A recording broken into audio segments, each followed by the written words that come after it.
Hey guys, Crew of Blind Wave, I'm Eric. Rick. I'm Calvin. Aaron. And we are back here with the Vox Machina finale for Season 1, where last time it felt like we kind of dealt with the bad guys? strife and the bad guys and the things that are happening. So what's this episode going to be? Balls. The Shadow Ball. To the wall. Those are all things that were said. I'm going to say that, please guys, if you're enjoying this reaction series, and who knows whenever Season 2 comes along, we want you to be able to be there with us when that happens. And to do that, please hit subscribe. If you've enjoyed this reaction series, tell us by hitting subscribe. Yeah, that's the best way to tell us that you've enjoyed this. Yes. Absolutely. By subscribing. And we need to know if Keyleth is dead. Yeah, I guess. I mean, guess. Who? Keyleth! Oh no. Oh. This seems bad. It's like that stuff that was getting the tree. And Alexa, try this, quickly. It's our last one. Just drops out of there. It's not working. We're losing her. Scanlan, sing a song. Did not return. Oh, she's not dead? It was too soon. There's nothing to be done. Keyleth is gone. Damn. At least we have what we came for. Scanlan's hand! The elixir? My spell? Magic's not It working. must be blocking all magic. That's why Pike vanished. And that's why the potion didn't work. Pulled by her hair while she's bleeding to death. Into the zombie wall. The Derolos are pissed. I'd carry her down to feet first. Oh? There's a big old sword over here. It's the thirsty blade. No. Oh, no, it is the thirsty blade, isn't it? Oh, no. Hey, let's move, big guy. Oh, no, it's a spell, Rick. Yeah, it's cursed. Oh. Thank you, Krog. You start stabbing her with the sword. That's what I thought of. I'm just saying, like, if he's cursed with some kind of, like, oh. Bloodlust. Okay, wait, hold up. It worked here. Turn into Hisoka. It's getting We got better. magic. Vex, another elixir. That was our last one. I said it's our last one. I need it. Hurry. There's no more. Damn. Keyleth, forgive me. Maybe she's just turning into what Percy is. Dang, man. I don't think so. No intro. Yeah. What's in her pouch? Good berry. Yeah, what's in her What's pouch? in your wallet? Oh, be berry. Be a berry. Wait. Herbs. Herbs and dirt. What else did she use? At this point, just stick everything in there. Need that magic. Something like that. Yep. Disgusting mud and spit turn into some healing shit. It's about what's in your heart, Yeah. not the words. Work. Disgusting herbs. Plug her into the sun tree. And me. Whoa. Man, he was so My smiling. gosh. That was cool. Something has possession of you. And we are better for it. We. Step aside. You're going to shoot me too? If we must. I know you're in there.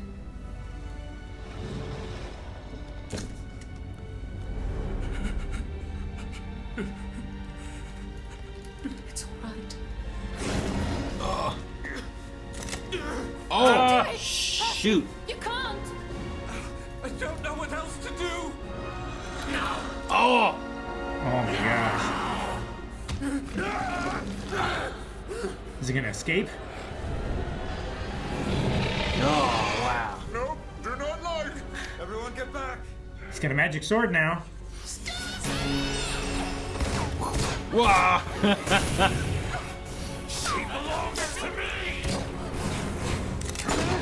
Oh my Oh, gosh. thank you, Grog.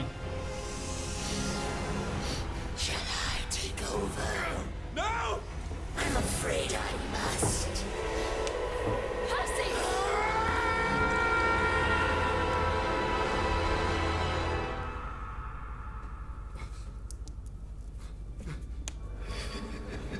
Oh, that's so cool. Pay attention, children. Today's lesson is on the subject of vengeance. Which is more powerful? The desire for revenge or the ability to forgive? Care to demonstrate? Bastards! Top marks, Percy.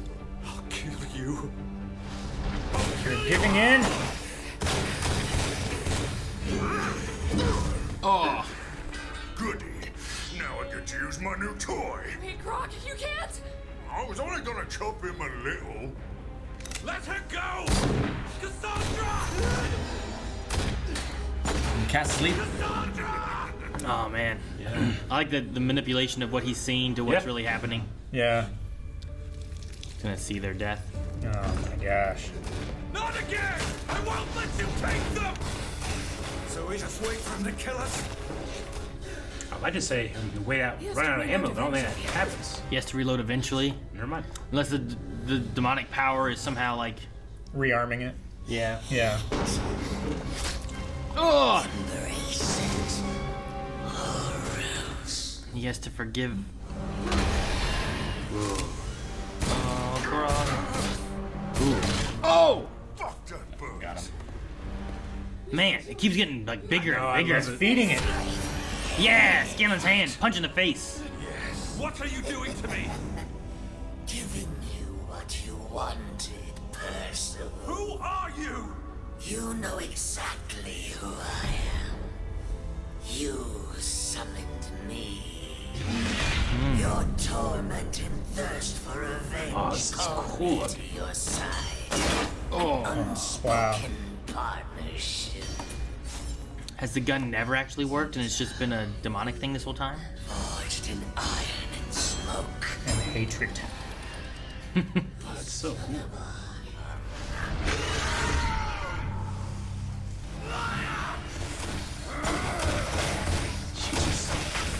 Find the real Percy within. Find my brother. Cassandra. I'm here for you. We all are.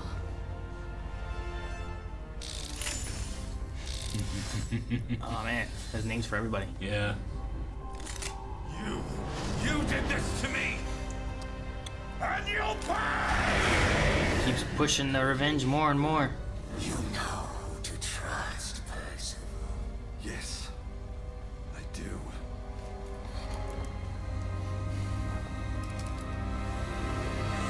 I won't let you!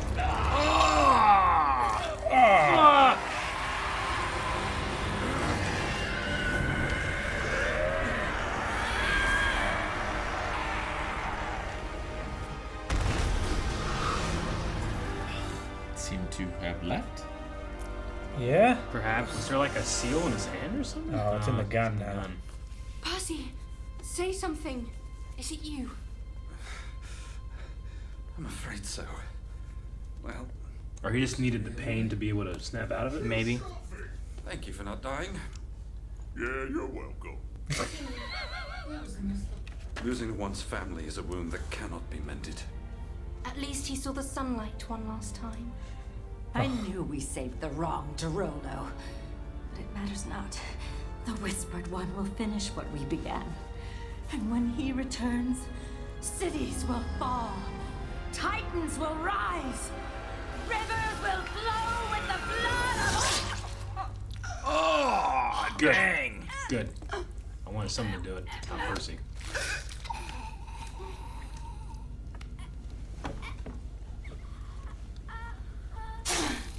Oh.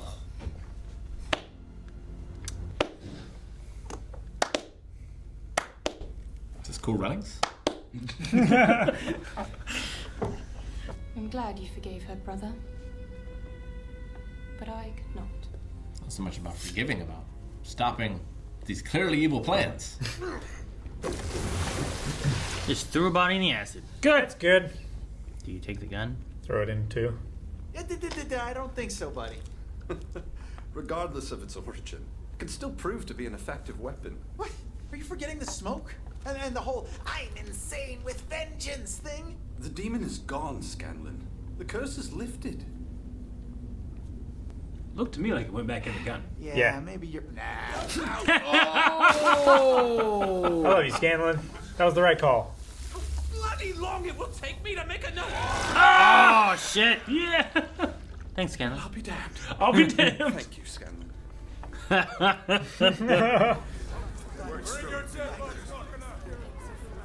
We're in debt to you, Vox Machina. Scanlan Shorthalt, rebel leader. Yeah, you've probably heard of me. Anyway, I may need a bed tonight. You see, freedom fighting is tiring work. So I was just wondering if maybe... These people just survived the apocalypse, Scanlan. They don't need your gonorrhea. Oh gosh. Hello, Mr. Giant. I see you. Keep beginning.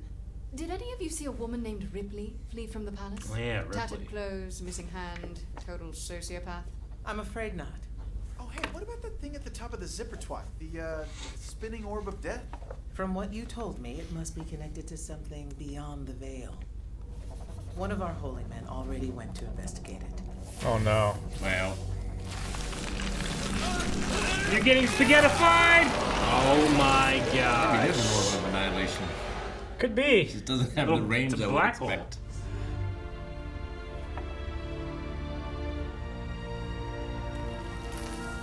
Yay. Archery's just the best. Cool. I think I peed a little. Sure did, buddy. Guys, I kinda can't hold this for too long. Get in! Right, everybody in?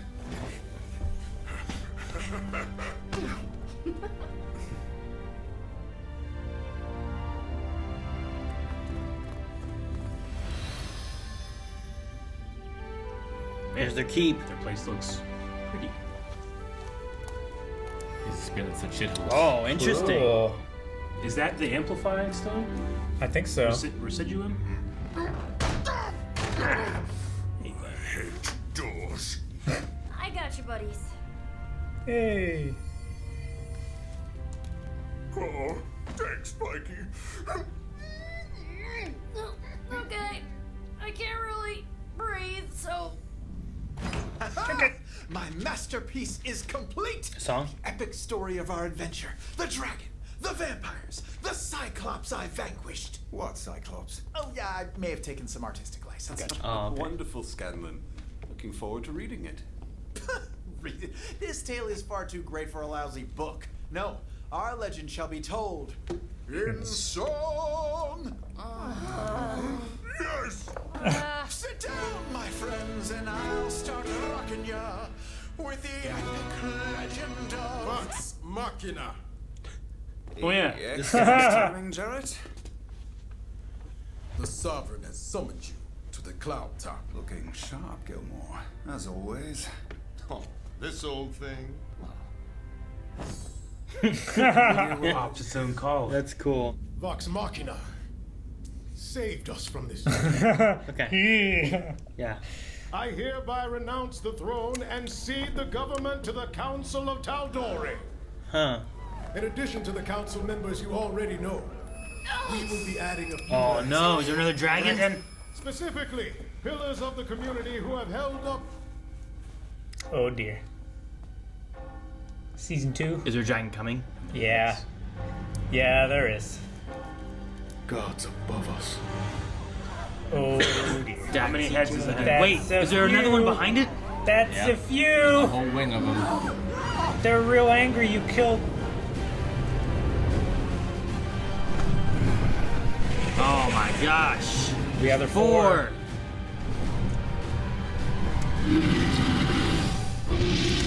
No, it's over, isn't it? I want to see what happens with the dragons. It'd be a hell of a way to end a session. It's like, and there's 4 dragons coming. See you guys next week. Yeah. No. What? I wasn't 100% sure what the Sovereign was going to say as far as like, is this going to be leading into something else where it's like, they were the traitors, you know, that I led into our midst? Or, because sometimes like that happens where it's like, well, he's Sure. still under a spell, there's a misunderstanding, and they blame you guys, and I got to run or Yeah. something. From the way he was talking is like, you know, the judgment of one man isn't enough to ensure the security of the kingdom and stuff. I felt like he was going to abdicate, but for a weird reason, I felt like he was going to like put them in charge, which didn't make sense. They did not. It makes much more sense to put the council in charge, of which they are honorary members. They are. Also, he's there saying, I can't make the best decisions. So here's my decision. True. Yeah, but he's putting other people in charge. But it's to let other people make In decisions. a world where there is mind control, it's probably better to have more minds that can't, you can't control them all. Whereas it's probably pretty easy to control one. So I definitely get that.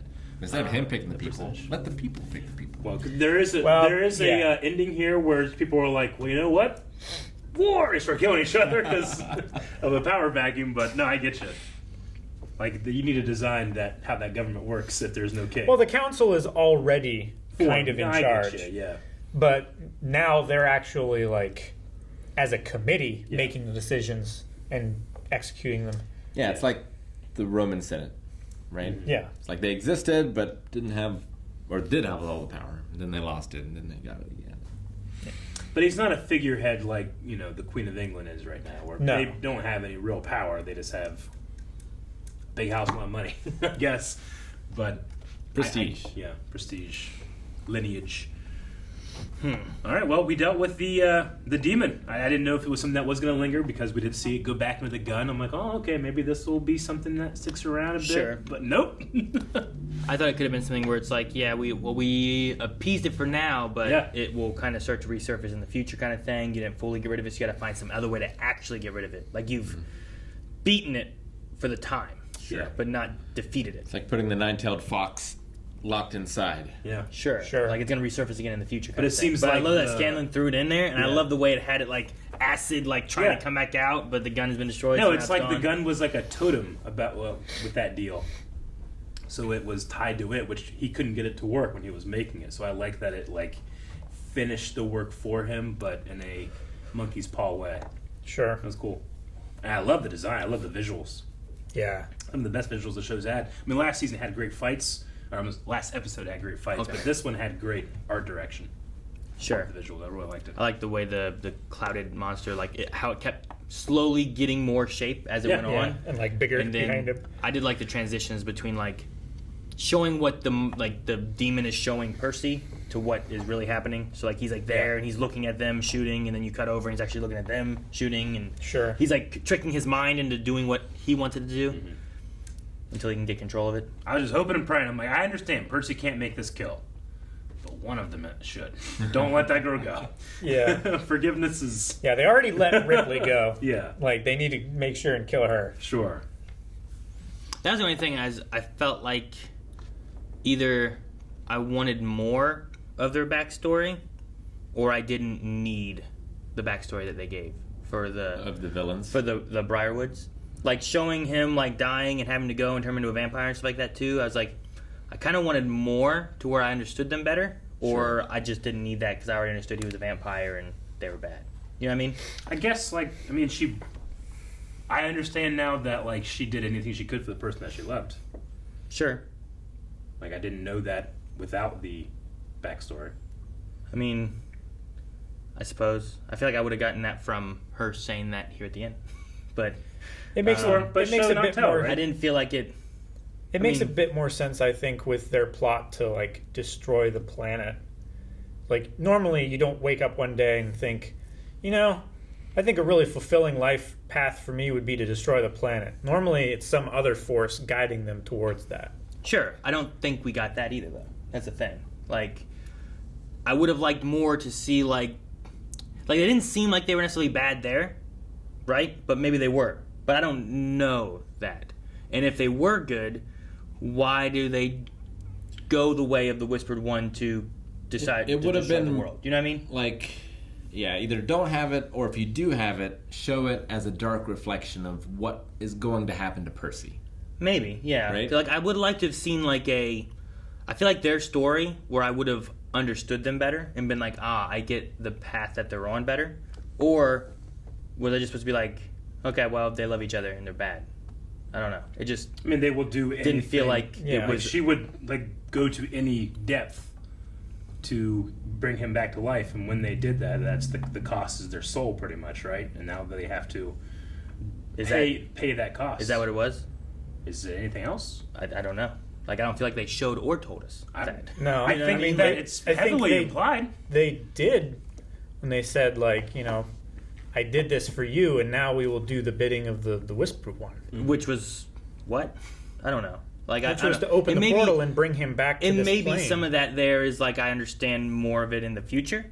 But at this point, I guess I wanted to see, you know, like, you go into Freddy Krueger and he's taking over the guy's body. Like, you're seeing him fall into this, and he's fighting his body being taken by this entity and stuff. Like, are they just, well, you saved him, so I'm just good with this? Did they know him beforehand? Like, I don't, you know, we asked why she went to that decrepit house to get the information. Like, were they just bad and they knew of vampires? Did they, I don't know. I don't know how good they were. And it felt like they were trying to be like, hey, look, they love each other and that's why they're here and that's what they're doing. And it's like, well, like, should I be rooting on them or not rooting on them? And I didn't feel like it really added, for me, anything to the story of me knowing that information, because I just got that same information through the rest of the story.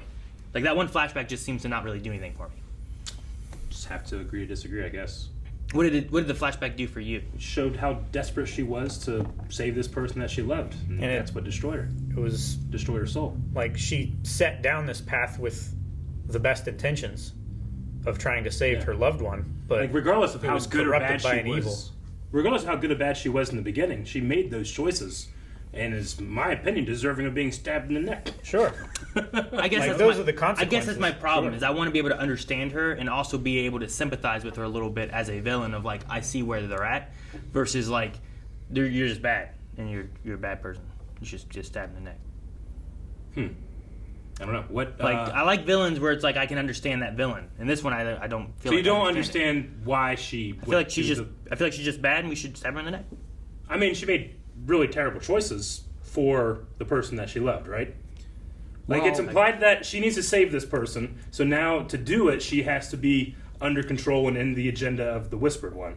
The Whispered One told her to do all these things, which, in my opinion, makes her deserving of death.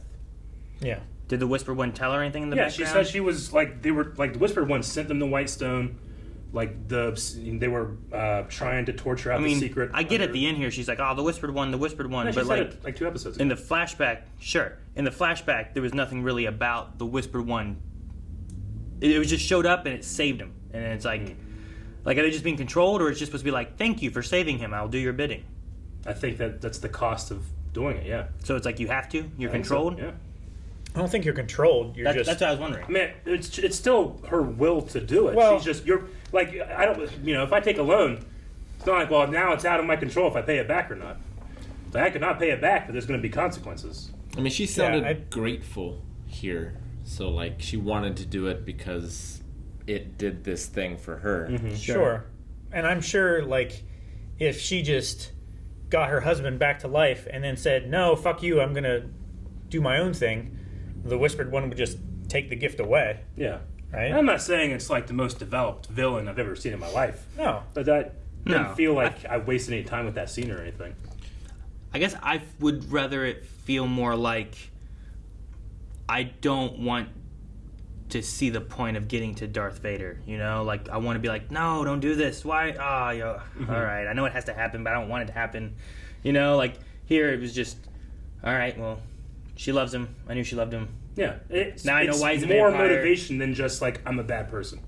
I'm an evil person, you know, Disney villain, copy-paste. But, like, does she have to be so despicable afterwards?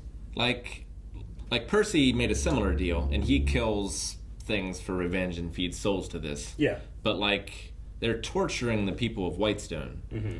Is that for them? I mean, that's the cost of, like, he's a vampire, and I'm assuming that once you said Rob Darth Vader, once you start down that dark path, it's really easy to keep going worse and worse and worse and worse. Sure. So, like they're trying to control the people of Whitestone, so they bring in these giant whites. Sure. I mean, everything like that, control them. She acquires absolute power. So before that, they weren't like that then? I don't know. It doesn't seem like it. That's the thing. That's what I I think wanted we to can know. apply that they're not, and she got desperate, and now they are. I mean, I don't know. Is that her home that she used to be at for vampire books? You know, I don't know. Like, I don't have any idea of exactly. That's my thing. That's why I'm like, I feel like I'm fine without that, and I would have understood exactly the exact same thing that I'm at now, or I would have liked a little bit more to kind of I'd like to be able to empathize with how they got to the point to an extent. Whereas like before, like all of them dying and stuff, I'm just like, whatever. They're bad guys. Look what they did to this town. But I like to understand why they got there. Like I can understand why Darth Vader gets to the point that he's at. Yeah. Through the prequels of just watching the downfall and where he goes from where he was, you know. But he wasn't always like that. Sure. Like I have more questions on those individuals, I suppose, of like what were they like beforehand, and were they choosing to just be despicable, evil people? Was it like the Whispered One needs you to be evil to this village? I don't know. I'm not like sure. It definitely, I assume, needs sacrifice for its summoning. Sure. Yeah. I mean, it being an outright undead said god, that. yes. But could you have just like came over, took over the stuff, ran things in a nice, happier fashion, and just sneakily took people away, and then they're like, it's no way it's the Briarwoods. They're good for us, you know?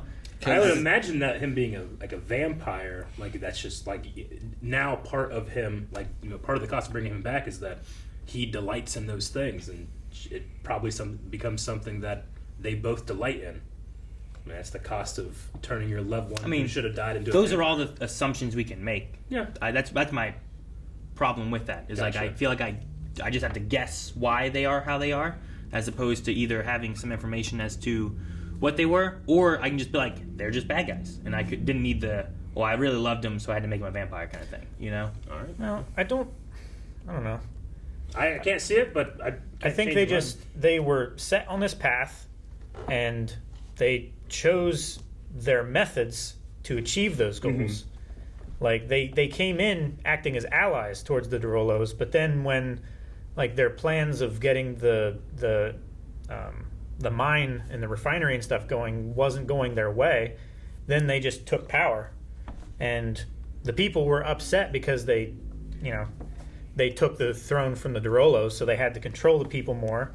It's just this spiraling thing. Once you made this decision to take this course of action, you have to follow up on it. Sure. And this is just the progression of those choices. With the things you have, I feel like you're mixing the information we got from the professor, which I don't know if necessarily was the same stuff that they had.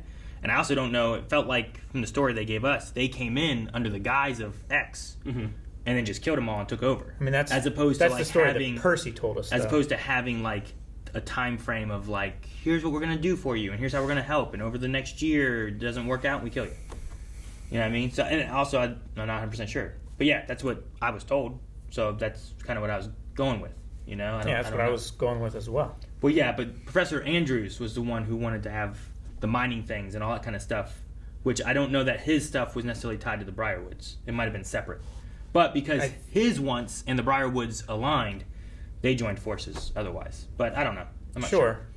There's a lot of the timeline where I'm like, I wonder exactly how it happened. But we don't necessarily need all that. My thing was more so on the Briarwoods themselves. Okay. But other than that, I thought I enjoyed a lot of the characters for the main critical rollers, like the team. I was excited to see how they did Scanlan because I knew that he was like he is. So I'm like, how do you do that in a cartoon format? Because lots of times like Sam's just trying to make people laugh and have fun, and he will go over the top with different things. And it's like, well, how do you do that as a character? So it's not so much he's trying to make the party here laugh, like he's trying to make the audience laugh. Like, oh, you mean like in the show? In the show. Like I never really understood him as a character or really got his humor. Like he's a performer. He's always like performing for a crowd that isn't there. That's just his personality. Sure. I suppose so. I don't know that this Scanlan's performing for us. I think it's just that's his personality is to perform and to sing songs, and that's why he's a bard, and he likes to bang people. And I think this shows too that it doesn't even matter exactly what with his magic, what he's saying, as opposed to how it makes him feel. To be able, like that whole healing spell that he was able to do. Sure. Yeah. Like he's using it to. The bare minimum is it has to rhyme. Yeah, exactly. Kind of, So I got to rhyme and I got to make a song. Sure. Here's what I'm wanting it to do. Here's the lyrics. No, I mean, I guess I have maybe, you could call it probably artificial, but I have like this artificial screen in front of my eyes when watching the show where I'm not exactly watching it, just a pure narrative. I'm watching it like almost like an interactive TV show because I know that these decisions and these I personally don't know which ones are which. But the story beats, the way the characters go, have a certain level of agency where you could say, like, well, he's doing it for our benefit. But it's kind of like the performers doing it for their own benefit, for their own story, because it's based off of D&D or a tabletop RPG thing. So I think you could say, I would have no problem with saying, well, I find that to be a detriment to the story and the storytelling. I personally don't, but it's so unconventional that I couldn't blame someone for not. Like, I blame you for not getting the... No, I'm kidding. Yeah, I mean, there's tons of stuff that's, like, based off from D&D campaigns. Mm-hmm. It's just, like, this one is also set in a fantasy world, and, like, they're using some of the spells and such. Mm-hmm. But, like... Yeah, I don't know. The narratives and characters just didn't resonate with me for some reason. Like, none of the characters? Not really. I mean, it's a lot of... And that's the thing about D&D, right? Like, you're not trying to break new ground or tell new stories necessarily. You're trying to take like twists on things that are well known, right? Mm-hmm. Like you dig from something called Appendix N, which is like the inspiration for D&D, right? Mm-hmm. And you like take that and you shift it and you mold it and you kind of flow with it. But that in this, for me, it just led to like, well, I've seen these characters before. Like I've seen their archetypes. You've seen the big dumb giant guy and the bard and the druid who loves nature and like when you're playing with people, like it's good to base off those things because not everyone is like voice actors or used to playing characters on the fly or something. Or improv. Yeah. But for like a show, it just didn't really do it for me. I don't know. I feel like you're jaded. Oh, I'm definitely jaded. 1,000%. You have so much experience. I have off our table the least amount of experience when it comes to D&D. But I don't know. I guess I wouldn't say that any certain character resonated with me. I was just willing to be entertained, and it entertained me. Sure. I don't need it to be any deeper than it is. I don't need it to be any... I don't know. Like, I just had fun watching it. I imagine that that's the intended thing. I don't think they're, like, trying to say, oh, we're breaking new ground with this story or whatever. It's just people that were fans of this would be like, I would love to see this as a TV show, and that seems to be exactly what they've done with it. So good on them for that. I found it fun to like having not known like their stories, but having seen some of the stuff because they're like their first one started like before this stuff, and there's also like They started with the dragon story, I think, and did all that stuff. And then they actually had another campaign bit in between that and where we went with the Briarwoods here. Mm-hmm. And I've watched some of that one and, like, gotten to know some of the characters and stuff. So, like, when watching this, being like, all from a D&D perspective, it's neat to do this because then that pushes, you know, what character stories they're wanting to do here. Or, you know, whenever they were messing with that door and couldn't get that door unlocked, and it's like, is this something that happened? Could they just not get this door unlocked? And I'm thinking in a meta standpoint, but I'm also thinking from the TV show, like what's added for fun, what's kind of taken from that, because they definitely had to add some stuff. You know, they couldn't just do it 100%. And I did hear from like one of the first or second videos that we put up, there was a comment saying like they have a thing about doors where they're always spending way too much time at doors to the point here where Grog hits himself in the foot with the doors. I hate doors. Sure. So it must be an in joke, and that's the thing too. Like, what is the intended audience for this TV, or I should say, this show version of the story? Is it like to be able to experience that as a pure narrative by itself, or is it for people that have watched? Is it meant to be for both? You know, like I can look at the Harry Potter movies and be like, you know, I think that this works really well as kind of like a storybook version of the shit that happened in the book, because, you know, some of those movies have, they left out some very important stuff, you know, but I can enjoy them because I can just like, as a Harry Potter book fan, I appreciate this happening, you know? Sure. But it's not a one-for-one. They need to be made for a more general audience, too. Is this that? Is that meant to be that? Or is it meant to be more of a, this is for our fans that have been along with us. We're going to do at the beginning of this was meant to just be the stuff fans hadn't seen, right? The first two episodes were based on, and then they were so successful in their GoFundMe or Kickstarter. Kickstarter, I that think. they just were doing the others too, right? And I hope that is successful. Like I said, I just enjoyed it from a from a surface level, I would say, fan. I know that there are there's other reactors like Semblance of Sanity who are like huge fans of the actual Vox Machina Critical Role. So when they're watching it, they're getting a lot more of those little details that I think some of them that we picked out, but I'm sure a million more whenever. I'm sure there's a lot of fan service. Absolutely, Sure. yeah. Yeah, and I think you do that for both that way. Like you have it where it's, well, if someone's never seen or watched Critical Role, they can watch this and they'll understand the story and what we're going Absolutely. for. But if they have watched it and there's like the door moment or there's, whatever the case may be, this is a nod. The troll dick. The troll dick was in there. Yeah. That's just a nod towards Critical Role stuff. Not at all important to the story at all. Absolutely. They went through the story, they had a troll dick, But whenever you have that more wide target, it's like people that are really into it, people that aren't into it, I haven't seen it at all. Like when you cast that wide net, like some of your choices are going to fall through for one versus the other. It's not going to necessarily hit both. The troll dick thing, I was like, okay, troll dick thing, but I was also kind of like, why do that?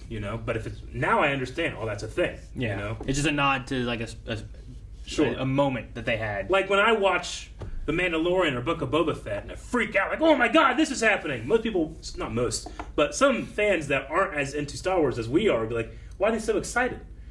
This show sucks, Sure. So I definitely feel like I'm on the other side of that, but I don't know. I guess I'm not forgiving enough to forgive Delilah, but I guess I'm more forgiving of that. Calvin, what did you think? I don't think you said, what's your general... No, I really enjoyed it. It makes me want to play. I see the archetypes of the characters and recognize, little portions of them that I have put into characters before. Just, trying to have fun with your friends around a table. The character of Percy is very similar to a character that I was playing in our D&D campaign. So I feel closer to that character than kind of the others.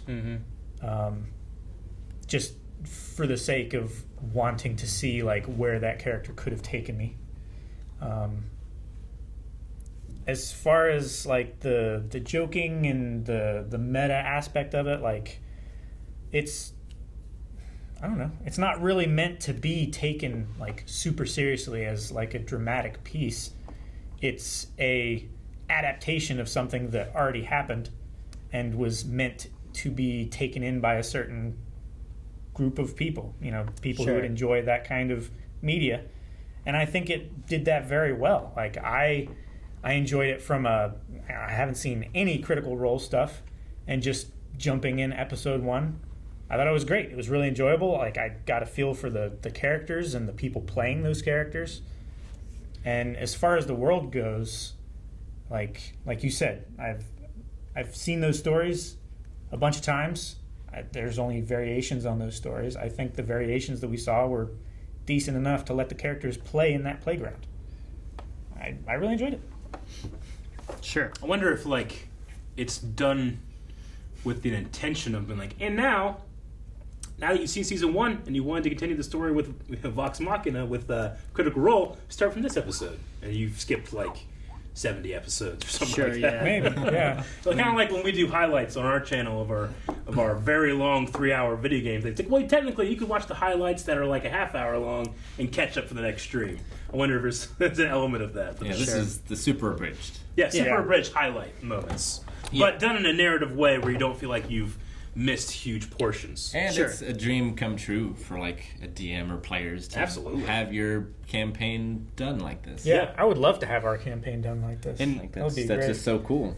And honestly, that was one of the reasons why I never really dove in too much with Critical Role, because I started with their second campaign that they were doing, and I felt like there was some in-jokes and different things that I was missing. So I went back to their first campaign, and when I started that, and it felt like I was missing something too. And then that's when I found out they had started it off stream, doing it on their own.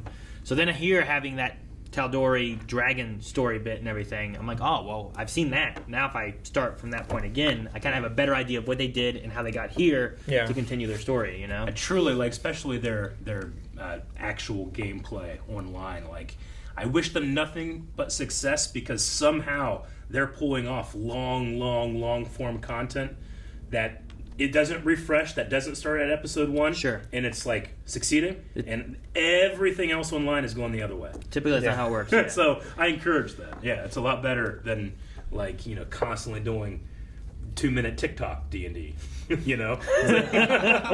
Or like in a 30-minute episode, you have 10 minutes of recap in the beginning. Of like everything that's happened up until the last episode. Like everything else is going to short form and refresh, and it's like, well, I missed the last 100 episodes, so it doesn't matter because nothing pulls over. I like that, you know, other than television and movies, like the MCU, like you can have specifically something that started as online content by online content creators. That doesn't require millions and millions of dollars in the Disney Corporation to pull off. Yeah. Sure. Well, now we have this, which was from millions and millions of dollars being given to them. Yeah. Anti-Disney. The people. And it's content that's very niche. Yeah. As well. Very much. Sure. Yeah. And I think this has brought a lot of people to tabletop role playing. In a way, like similar with Stranger Things. I think Stranger Things did a little bit too, and I wonder if like one helped the other in that regard. Of that people that were nostalgic for that type of gameplay and conversations. Yeah, but like, you know, like what Calvin was saying, having watched this, I've been like, man, I do really want to play again. It's been so long. Like I've been like toying and messing more and more with like even just getting my kids to play, just so I can kind of like get them involved a little bit and start messing with stuff or something just to do it. Because it's always fun to make a character and then try to like play that character and figure out like who is this character and what do they want and what's the story and stuff. So as far as what they did with this, like I enjoyed a lot of the characters and stuff. The art styles and the choices for like animation and stuff I thought was pretty good with a lot of stuff. Like I really enjoyed different things this episode and last episode that they made. I enjoyed a lot of the Percy stuff they did, where like the movements of the shadow, where you get a quick glimpse of like that demon thing on his face. Or in this one here, I loved when like you just saw a giant smile and then the mask going on and stuff. Like there were just different moments really like that I thought were really good. Gave me a lot of like Batman Scarecrow. Yeah, I can see that. Some Psycho Mantis vibe too. Especially with the making you see things like that, like those things that you're shooting at are real, but they're not what you're seeing. Yeah. It's a filter. Yeah, I like that. That was good. That is very Scarecrow-y. It is very Scarecrow. And I do feel like the art style, like the character designs, like I like the actual detail put. No, that's not the right word. Like I like how things look, but they do have. They can tend to look a little flat, if that makes sense. But moments like the going in and out of the demon coming in and out are incredibly non-flat. So it's like the worse they looked then, the better it looks now. If that makes sense. In certain moments where there'll be times where I'm like, oh my god, this looks great, and then other times where I'm like, I mean, it's okay. It's servicing what it is, but they're choosing where to put their money. Sure, you know, and it's probably depending on what money they have and where they want to put things. It's like when we're talking about other animes and stuff that we've watched, where it's like 2D and then it switches to like that 3D CGI kind of moment, and sometimes that really works, and sometimes it's like, well, that looked a little rough or doesn't work as well. So it's just kind of like, well, let's stick with 2D for the most part, and then we can fit that more depth, detailed 3D elements here and there. Yeah, I mean, for like the fighting elements and stuff they did. For it, all 2D stuff is made 3D now. Anyway, sure. In terms of like how they rig their models and animate and everything, but I never, other than maybe some of the crazy shots in the Ziggurat fight last episode, never really felt it. Yeah. And even then, they didn't take me out of it. And something like Attack on Titan, I do get taken out every once in a while. Pick some of those shots. But yeah, I'm curious to see how well this did. You know, like I wonder how niche it is or how successful it was. Yeah, and they did like the 3 a week for like 4 weeks, kind of dropping it. So like, did that help them? Did it hinder them? Yeah, I don't know. But I don't know how much viewership wise they had. I know they get a lot of viewership for their main campaign. So yeah, I imagine you at least have those people checking it out. But I would be more curious on non-Critical Role fans. Yeah, and what exactly. like I know they have one of the largest subscriber bases on Twitch, but as far as off Twitch, like I'm a fan of D&D, but I don't watch Critical Role. You know, how many more people has this caught now? Like, is this going to get the Invincible audience? Sure. Or something like that, you know? Sure. Like, it's an adult graphic cartoon. Like, does it appeal to people who have no idea what Critical Role is? Sure. Yeah, I don't know. It'd be interesting to see. But what's an orb of annihilation? It's a black hole.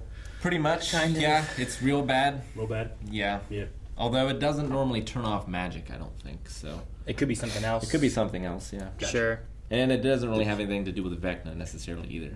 Which I assume is what the Whispered One is. But there's definitely a mixture of a few things where I'm like, where is that going? Like, they talked about how Ripley escaped. Ripley's gone. So, like, will we see her again? Ripley. What's that? Yeah. They talked about the anti-magic orb thing. And it's like, well, what is that going to do? Is that going to be a problem in the future? Is it going to summon something? And it's so much fun to have mysteries in D&D. Because, like, everything is it's spelled out in the books. But then when you change that and, like, do something that they don't expect. That's what a lot of it is. You can, create holes and fill them with things that were holes here, maybe. Is that what you kind of mean? Like, well, yeah, I mean, you can make something completely from scratch, but you could also take something that exists and it works different. And, like, the players expect it to work one way and are very surprised when it doesn't. Sure. Yeah. And like if it is an orb of annihilation, people are like, it's an orb of annihilation. Do this to it, and that will take care of it. And you do that, and it does something unexpected, and you're like, wait, what? Nope. And it's like, Bob something became else. a piece of spaghetti. What do I do now? You know, like, what is this? No, like, and there's all kinds of stuff like that, like repurposing stuff to be like, if you want it to be more of a Legend of Zelda-y kind of world, like you can take stuff and like choose these kind of creatures, and sure they can look different or whatever, because that doesn't really matter. It's, you know, in your head for the most part. But then you just make the world how you want it, and you can tell the story the way you want it to. You can always repurpose characters or monsters or whatever to be just a little different. And with whatever tone you want. Yeah. If anything, watching this here on the channel, I obviously learned about the world of Vox Machina, but I think I learned a little bit about the world of D&D as well. Because I had all these questions, I got answered immediately. We saw Forrest walk in here, too. Yeah. I thought that was a neat thing to see, too. I've never gotten to use that in D&D. So, like, I was a druid any once. tree that you visited, you can then teleport back to? Any tree that once you've a met. day? That you've met. Yeah. All that you've spoken to. Okay. Well, I mean, or communed with. She said any tree that she's seen. Yeah. Like, do you have to touch? Do you have to put, like, a mark on it? It depends how close you are to the tree. Do you mark it And other it ways? also has to still be alive. You can't have it. It can't be cut down or burned. You know, gone. You could have a forest that you're going to go back to, and I can't go back. Why can't I unlock it? And the whole forest has been burned down. What's the definition of tree? Can it be a sapling? Can it be like, well, it's tree-ish? Big enough that if you pulled the bark open, you could walk through it. What is tree-ish? Could it be a tree of woe? Like a tree-ish tree is the language of the Ents. Yeah. You spoke tree-ish. I don't know. Like, could I fucking here's a potted plant? You know, give it to my enemy. And they put it in there like it's a Trojan horse. Ah! Like a fake Christmas tree? Yeah.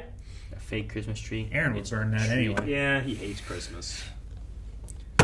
Guys, thank you very much for watching The Legend of Vox Machina with us. We all got something a little bit different, but how did you feel? Did you enjoy the show being a watcher of their show first, or did you go into this fresh like we did? Let us know down in the comments, and please subscribe, because there's always going to be more shows popping up. See you next time.